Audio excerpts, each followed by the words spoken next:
Hi, welcome to Money Confidence. I'm Crystal Oculee. I'm the Chief Financial Strategist here at Confidence Wealth. And every week I try to bring you a topic that has been talked about in my meetings or seems to be the topic of the week. So this week's topic is going to be really careful about what's called tax, in a sense, IRS fraud. And this is what's happening. You may be getting some phone calls that are coming in, or texts or emails. So one way that they are trying to steal your identity is they're pretending they're calling from IRS, or a text is coming from an IRS, or an email is coming from an IRS, and it looks pretty legitimate, and they're asking for information, identity information. Sometimes you're even seeing it across. They try to get in touch with you through social media. Just keep in mind, IRS is not going to contact you through your Facebook or through your Twitter or through your Instagram. That is not going to happen. So it's just a way that they're trying to get your identity, your information, so they can go ahead and do whatever hackers do, right? Well, I shouldn't say hackers, although it's kind of like financial hackers, I should say. But all joking aside, this is really important for you to pay attention to because it is happening a lot. They're also calling, and on the phone call, it may look like it's coming from IRS, and you may have an email that they're faking that looks like it's coming from IRS, and they might be threatening you. They may be saying that you're behind on taxes. They will pretend there is a law enforcement. You may get arrested. So just keep in mind that IRS, most government entities are going to be contacting you through good old post office service. That is usually when a letter is sent to you through the post office. So you have to be really careful not to fall for these things. Another tax fraud that is happening, and sometimes you find this out when you go to file your tax returns, is for example, someone use your social security number to file taxes to get a refund or whatever that may have been. And then, but when you go in and you try to file, then they will alert you that there may have been some identity theft, that someone is trying to do that because they have maybe stolen your social security number, and that's what they're doing. One way that IRS is trying to protect you is by having what's called the PIN opt-in program. So basically what that means is they give you you do a 6-digit PIN number when you are filing your taxes and so forth. So then that way that will prevent or somewhat prevent, you can never say 100% because there is no such thing as bulletproof nowadays. But I just wanted you to pay attention to these things because these are very important. You'd be surprised how many people fall for this. And a lot of times it is, you will see elderlies fall for this, right? They might be filing their own taxes, doing things like that, or maybe their son is filing their taxes or their daughter is filing their taxes, and then they're not paying attention. Somebody's calling them and they're giving all this information out to someone on the phone. So if you do have a elderly parent that sometimes do take phone calls, maybe they may be giving information, please alert them about this as well. These are tax artists. So now you have these con artists or tax or fraud artists or whatever the case is. Really what they're doing is they're posing as tax preparers. It's pretty incredible. And they basically tell you they're going to do your taxes. And a lot of times they are really promising you these high refunds and how they're going to take care of it. And you are going to get this big tax refund. But unfortunately, they're scam artists that are posing as tax preparers, and they usually are not at all signing your tax returns. It's kind of like they're ghost preparers, and they will literally not even give you a copy of your tax returns in some of these cases.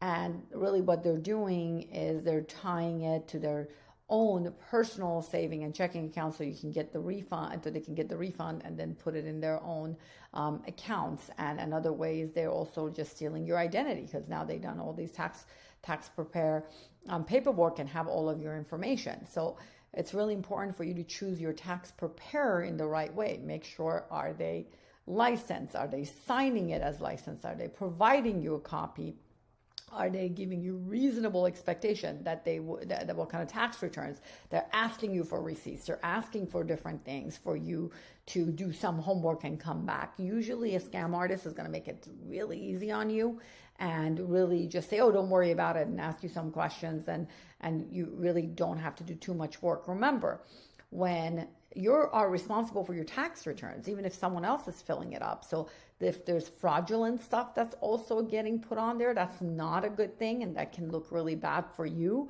So again, be really careful when you're choosing tax preparers. Look at the ones that are asking for very little and really promising very big refunds. So another one are these companies that pose their fraud. They're posing that they're going to settle your taxes, and they're advertising, and they charge a huge amount of fee, and really nothing is getting done.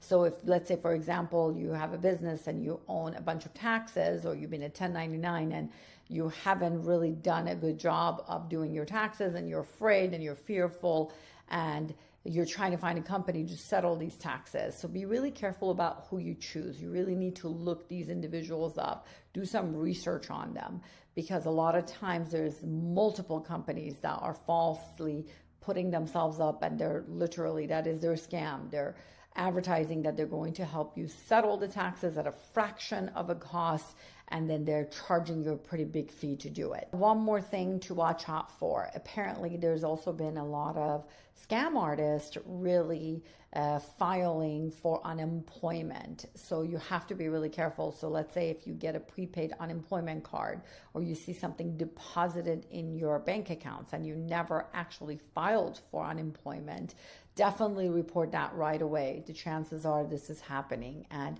again, there's so many things that pop up. I'm just going through some of the popular ones right now that are out there, and people are falling for it. So that's something that is, again, there's going to be multiple things that'll come up. I'll try to keep you posted, but these were just a few of different ones. I'm going to share a couple more with you. So another one is fake charities. Unfortunately, this is the world we live in sometimes, and there are scam artists taking advantage of devastations that are going on around the world, whether it be tornadoes, what's going on in Ukraine, whatever it may be.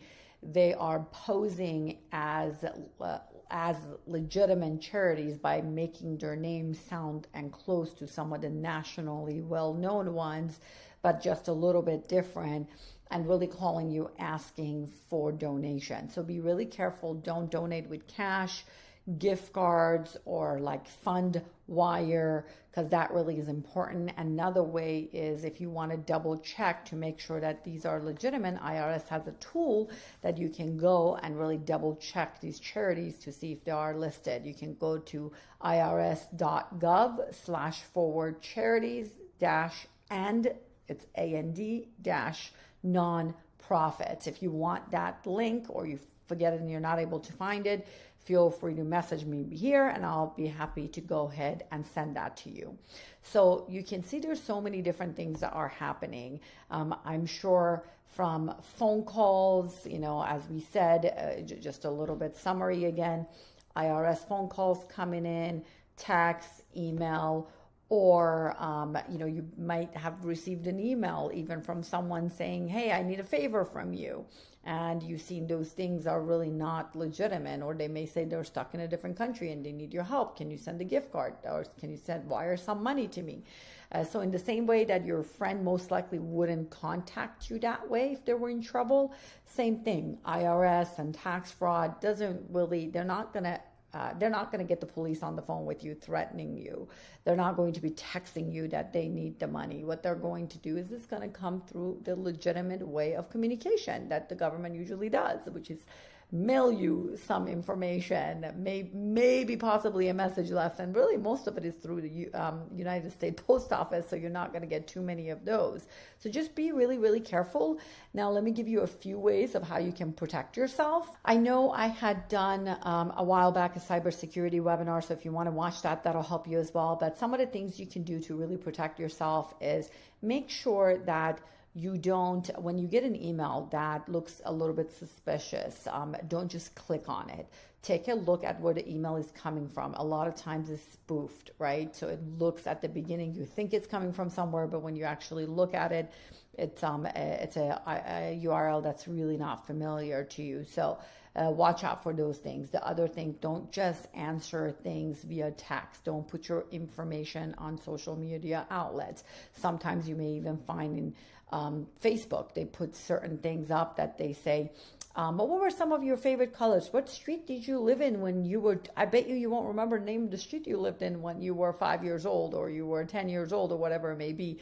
That's a way that they're trying to fish and gather more information from you. So be really careful about those things and really pay attention. If you're getting an email, don't just download something. That could be something that immediately gives, as a virus or a way for a hacker to get to your account and your information. Watch out when you're in public places and you're using their internet. Use VPN. So again, I think one of the things you can do is, again, watch my cybersecurity webinar if you haven't seen it. There's some really great information in there that can help you. Use strong passwords, please. Don't use the same password for everything. This is something I've seen a lot of my clients do, and I always advise against it. When we talk about it, it's just really important for you to maintain very good, strong passwords that not someone can easily, hack into. Don't put your dog's name as the password and put 123 pound in front of it and think you are safe.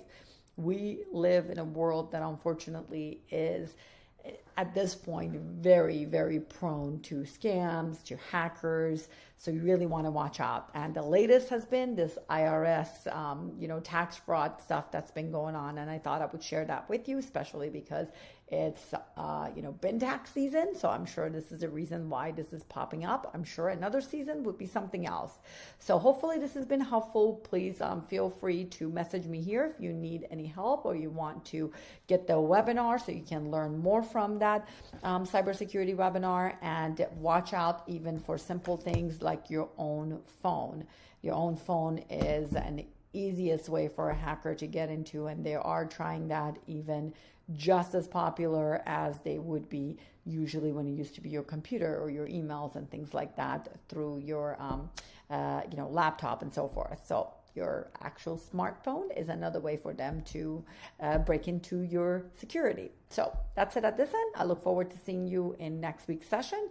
If there's anything else you need or any other subject you want to talk about, feel free to let me know. Talk to you soon.